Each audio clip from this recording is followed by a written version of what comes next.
Okay, so here we go with an unusual video, refinishing and repairing of a church pew. Oh, it's in bad shape. It's in bad shape. Somebody's put a pot there or a wet bucket or something like that, and they've put wet rags or I can't even imagine what they put over this to ruin the finish, and that finish that gets down in there. Here in the back, it used to have slats on here, wood, and it looks like it's just being ripped off. Not even, this is stuff remaining from the old one. You got the old screw holes here. I'm not going to put those back on. I'm just going to leave it like this, but all of that needs to be cleaned up. The good news is it is built really well. Nice wood. A mortise and tenon right there, putting those slats in. Those feet are attached with a mortise and tenon. So this was done by a professional carpenter.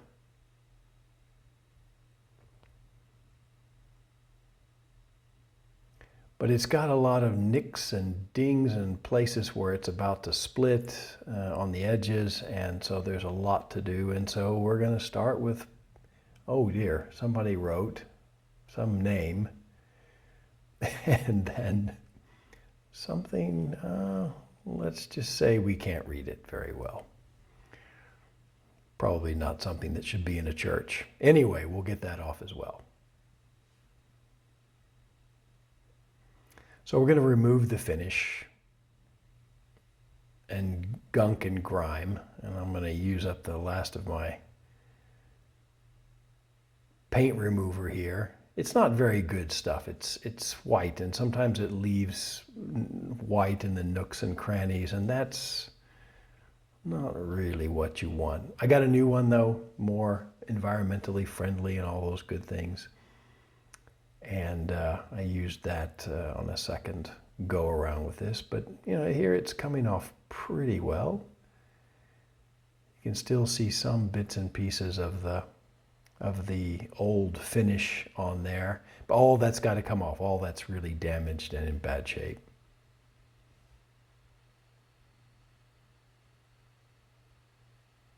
And lots of scraping. This time I tried to use a vacuum on it as we went along so that I didn't make as much of a mess on the floor.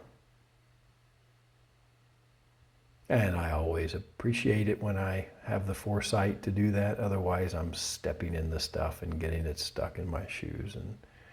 But now I get to go to sanding and stripping and scraping and gluing and sanding and sanding and sanding. So some of the sanding I could do with this handy dandy little machine here. That makes it much easier. And I went ahead and sanded everything. I just assumed that maybe my work would be checked, so I just went ahead and did everything on the backside, everything underneath, pretty much just as well as I did the top part that everyone's going to see.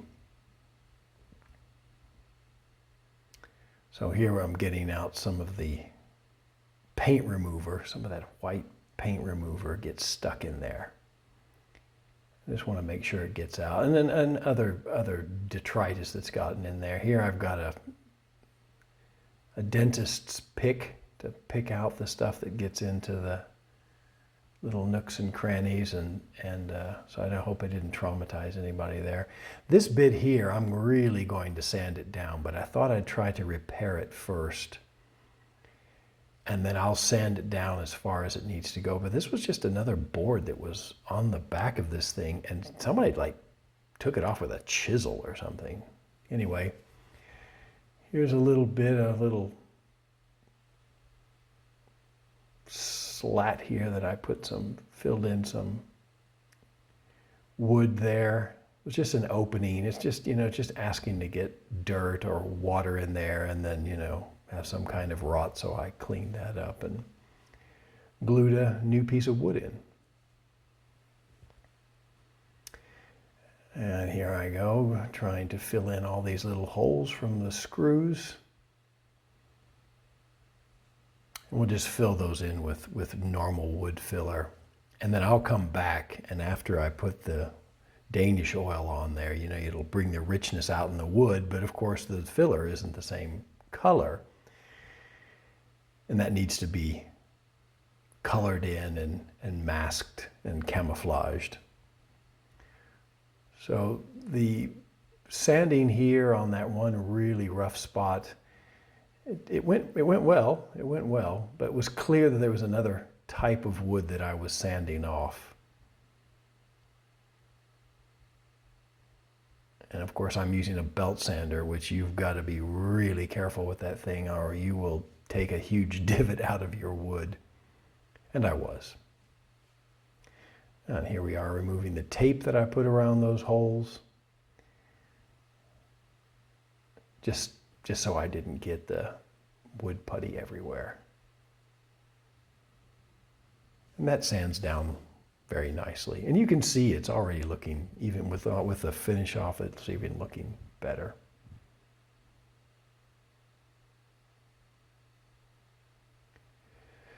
So here's a pro tip. Instead of wiping your brush on the side and getting it in the can around the edge at the top, if you just take a rubber band and put it around the can, and here I've put it around and then I've taped it so it doesn't flop off, and you can use it multiple times. But then you just put that on there and then you wipe off your brush on the rubber band instead of the edge, and then you don't make a mess.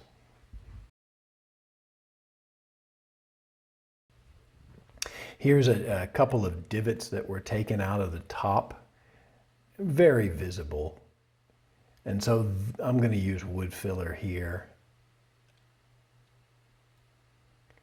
I was pleased with how it turned out. They were a little bit dark, if I'm honest. They turned out to be a little bit dark after I was camouflaging them, but they looked okay. It looks much better than it did. And now we wipe it down with white spirits, and then you can really see the color that the wood will have as you put the oil on. And that gives you an idea of what kind of camouflage colors you need in order to camouflage your wood filler.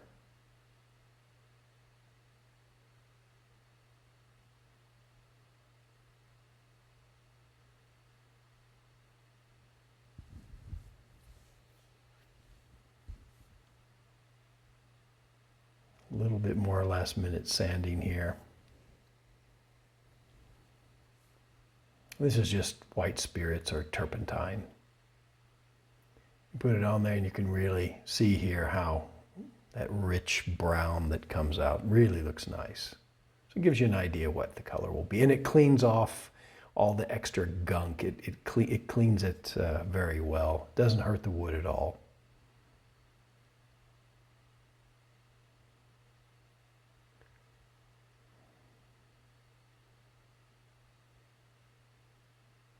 There's another nice view of it. And here's a nice view of getting the top. I think my camera got away from me a little bit. Here's that edge that I was repairing, and I've got a pen here, a repairing pen. Sorry that it went all kind of out of focus there. But you see them, I got them a little bit dark, but it looks better than, you know, looks like some kid took a bite out of it. And it disappears pretty much to the eye.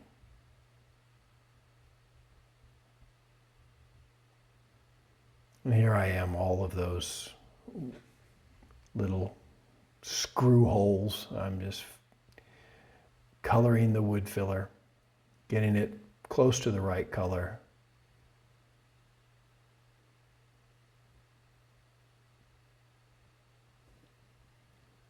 Matching it up so it'll look nice. My go-to color here is walnut. It just seems to work on just about everything, including walnut, but just about any kind of wood. And now we get to put on the oil, a Danish oil. This is a mixture of tung oil and some solvents. It's really nice. You put it on, I put it on with a sponge, but I tried to do it pretty minimally. More lighter coats is better than fewer heavy coats. And then just let it sit there for about 5 minutes or so, I think is the idea. Some people say you come back and you do it again and then wait 5 minutes and then wipe it off. But I was just putting it on, waiting about 5 minutes, and then wiping off the excess. And here you can already see beautiful color coming out.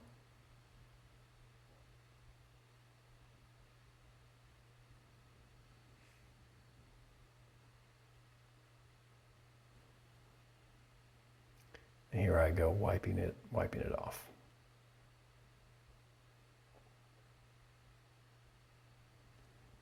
And here's the second coat.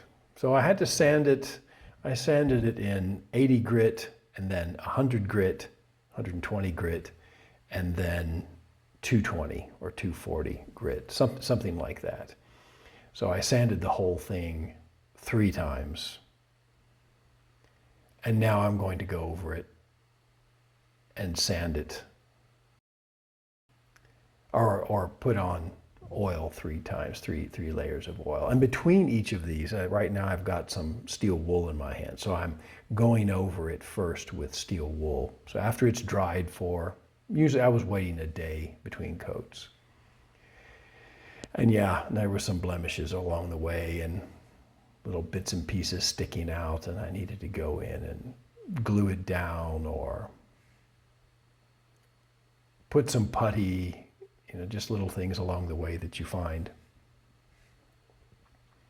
But putting the Danish oil on there, wiping it off after about 5 minutes, and then the next day, or maybe like 8 hours later, coming back with 4/0 steel wool, and that really makes a nice difference. So here we had some edges that were really bad, so just put some wood filler there. But you come in between the coats and use the 4/0 steel wool, and then I wipe it down again and then put the second coat of Danish oil on, and then I do it for the third. So the whole bench should be, or the whole pew should be pretty happy here, because every side is getting it.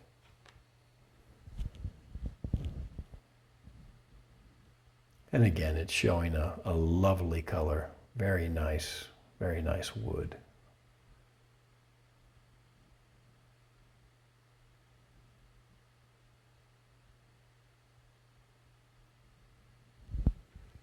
And such a nice project to have. And this, of course, this isn't enough. You can't put a lot of people on this pew, only a couple. And this is not in the sanctuary. There are 2 more in our sanctuary like this. They're up front for the priest, and way in the back, stuck way in the back in one little small area where this would just fit. And this is the 3rd one, and this goes in the vestry.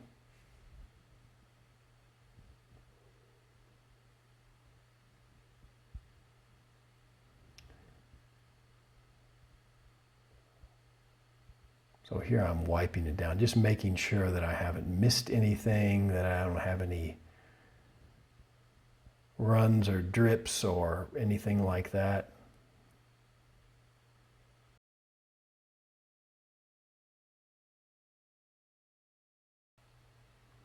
And again here, patience is key. It says that you can put it on and then let it dry, and then 4 to 8 hours after that you can do it again. But if you listen to all the gurus online, longer is better. So if you can wait a day, that's better than 4 hours. And maybe you just don't have the time. Oh, okay, fine. But for the best results, giving this stuff time to cure. Now we move into the beeswax. This will protect it more. It'll give it a shine, give it a nice feel.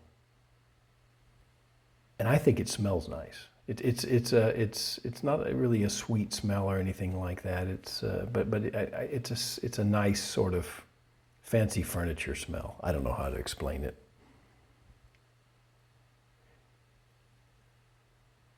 So here's the before.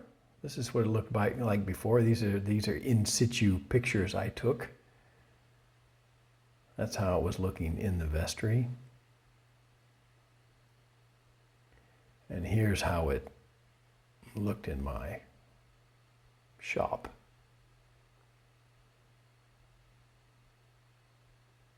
Somebody said something on there. And it's just being kind of abused. Luckily, it was really good wood and solidly made. And after some TLC and removing all the finish and lots of sanding and sanding and sanding, and then patiently putting 1 coat of Danish oil on it per day, you get this. Thanks so much for watching.